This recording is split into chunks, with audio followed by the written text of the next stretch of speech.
अस्सलाम वालेकुम, welcome back to my channel cook with Kiran Ali. आज हम बनाएंगे गाजर की खीर यानी गजरेला। नॉर्मल राइस खीर तो हम खाते ही रहते हैं, अब आगे विंटर्स हैं तो कुछ डिफरेंट ट्राई किया जाए। तो आप गाजर के साथ खीर बनाएं, यह आपको बहुत पसंद आएगी। और आज की रेसिपी की ख़ास बात कि इसे मैं विदाउट शुगर बनाऊंगी। तो आइए देर नहीं करते, जल्दी से आज की रेसिपी स्टार्ट करते हैं।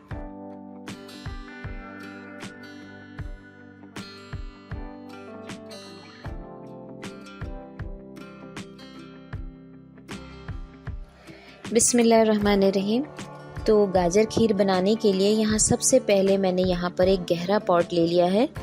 कि आप देख सकते हैं थोड़ा गहरा पॉट इसलिए लिया है क्योंकि जब आप खीर बनाएंगे तो आपने मुस्तकिल इसमें चम्मच चलाना है, और दूध जब बॉइलिंग उस पर आता है तो थोड़ा सा वो छींटे भी पड़ते हैं।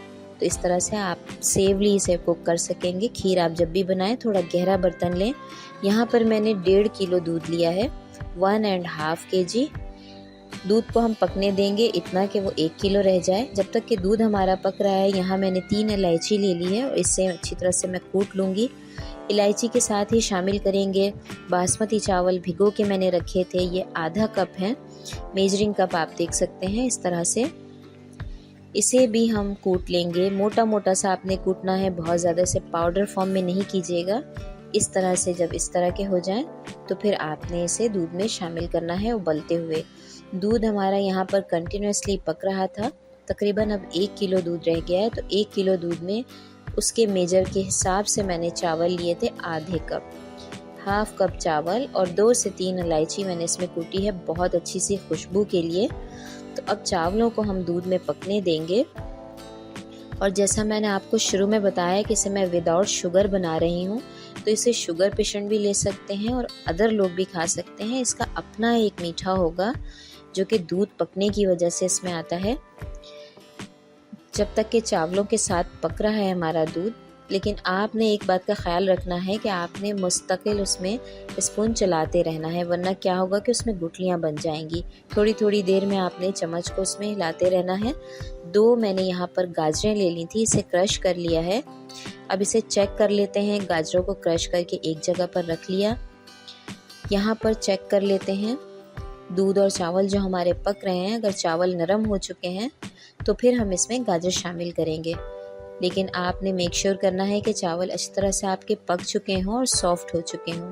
ये देखें चावल हमारे तकरीबन पक चुके हैं, लेकिन खीर अभी हमारी बहुत ज़्यादा गाढ़ी नहीं हुई है। इस पॉइंट पे हमने यहाँ पर जो 2 गाजर क्रश करके रखे थे उसे शामिल कर लेंगे। इसे भी इसमें मिक्स कर लेंगे और गाजरों को नरम होने तक पकाएंगे। गाजर अपना पानी भी रिलीज़ करती है, तो थोड़ा इसे हमने पकाना है ताकि आपकी खीर बाद में पानी जैसी ना हो, ख़राब ना हो। स्पून से मिक्स कर लेंगे अच्छी तरह से। गाजर नरम हो जाएं तो फिर हमने इसमें और चीज़ें भी ऐड करनी हैं। गाजर खीर पकाने में आपको ज़्यादा वक्त नहीं लगेगा, घबराइए मत।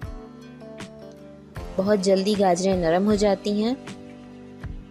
और ये देखें हमारी खीर भी अब गाढ़ी हो चुकी है। तो अब कुछ ड्राई फ्रूट शामिल कर लेते हैं। यहाँ मैंने काजू, बादाम और किशमिश लिया है। थोड़े से ड्राई फ्रूट शामिल किए हैं। आधा कप मैंने यहाँ पर खोया लिया है, ये विदाउट शुगर है।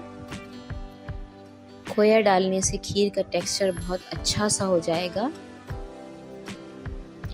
इसे भी इसमें मिक्स कर लेंगे। 2 to 3 टेबल स्पून यहाँ पर मैं कंडेंस मिल्क का इस्तेमाल कर रही हूँ, इसे भी इसमें ऐड कर लेंगे। अगर आप चाहें तो आप इसे स्किप कर सकते हैं।